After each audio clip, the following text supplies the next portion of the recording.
Good morning. It is Thursday, the 11th of December.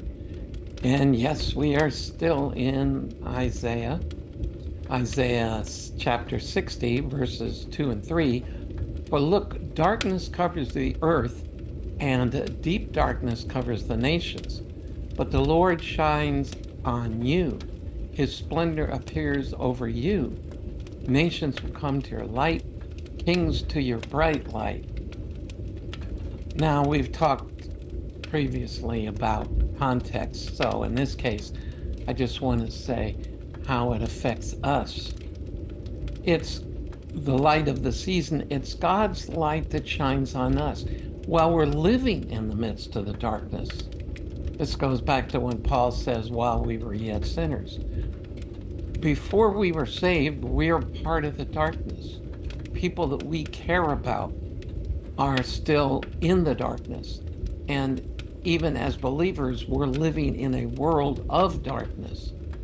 The one advantage Israel should have had was that as a nation, they were together, sort of protected from the world around them, except that they kept inviting the world in.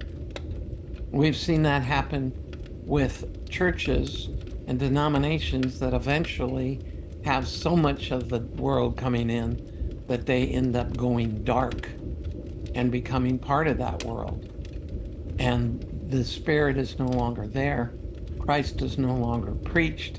Instead, there's some kind of a gospel and some kind of a Christ who is their own invention that they slap his name on. But his light shines on us. And that's the blessing of the season. That's what we have to be thankful for. Think about that today. Just how blessed you and I are as individuals. Because it's not about us deserving that light. Because we don't. You've heard me say this before. I've had clients say, well, I'm not worthy of him. That's exactly the point. None of us are.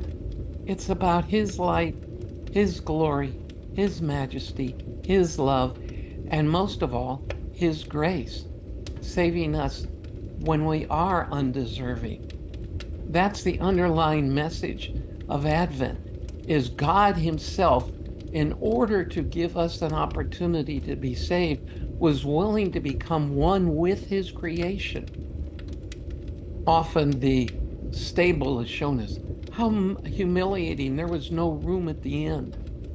That's an illustration to make a point. His coming and becoming one of us in and of itself was a humiliation of a level we can't understand. The stable was simply to show us that here's a king who wasn't even accepted of them. But because of his love, his light shone and still shines on us. Let it reflect off of us to someone else. And so have a light-filled day, and I'll see you again tomorrow.